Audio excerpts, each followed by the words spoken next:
Setting up your camera can be a very personal thing.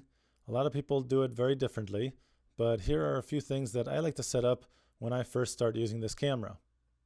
First thing you'll notice is that when the mode dial is on auto, the menu options are very limited, the function menu as well as the main menu. So I'll move the mode dial to the program mode so I have access to all the different functions I need to set up. Then go ahead and press the main menu button.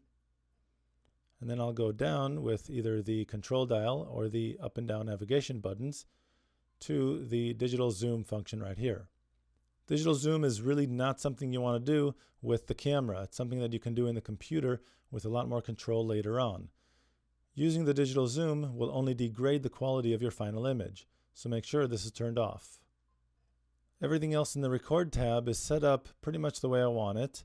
I'll just go all the way down to the set shortcut button function right here. The shortcut button is located right here, and you can set it up using this function to access many different functions. Go ahead and press the set button, and I'll move over to the white balance option right here. Now you'll notice in my scene videos that I access the ISO and the white balance in every single scene. This is very, very important, so that I don't have to always go into the function menu in order to access the white balance function. I can just press the shortcut button right here and have quick access to the white balance function. Go ahead and press set. Now I'll move over to the Tools tab by using the zoom lever right here and pulling it to the right. Then go down to the volume function. I don't want to use mute because that's going to eliminate all the sounds the camera makes. I like the shutter sound. So I'll go into the volume function, press the set button. The startup volume is not something that's necessary for me, so I'll turn that off. Go down to the operation volume. This is all the little beeps that you hear every time I move up and down. I'll turn this off as well. The self-timer volume is good, and the shutter volume is also good. So I'll keep those the way they are, and then press menu to escape. I'll go down to the hints and tips. Now you can leave this on. It's pretty nice. It gives you hints and tips on the current function that's highlighted down here. But if you're familiar with the functions, then you can turn this off and add a little bit of real estate to your menu. So I'll go ahead and turn that off. And then go down to the date and time. If you have not set the date and time, this is very, very important. The date and time that you choose is saved to every picture that you've taken, and this is used by image organizing applications. So make sure you enter this function by pressing set.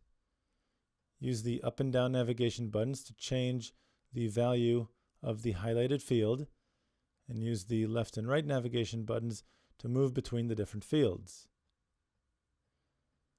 Now over here is the order in which the month, day, and year are displayed. You can set that the way you like it. And the very end is the daylight savings time. Set this up appropriately and then press set to OK. That's pretty much it for the main menu. The Star tab, if you move over, you'll see is the My Menu settings, and you can actually save different menus into this so you can quickly access them. If you go down to the My Menu settings and press set, I can select the items I want here.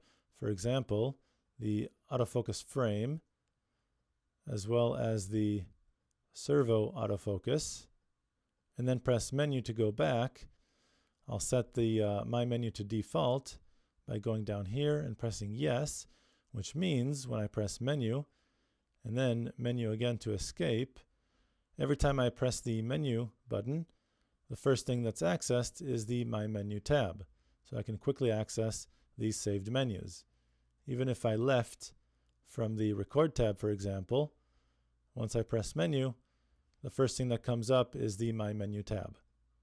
Press menu again to escape, and if I press the function button to access the function menu, the top function is the white balance, and I've already set that up to quickly access via the shortcut button right here.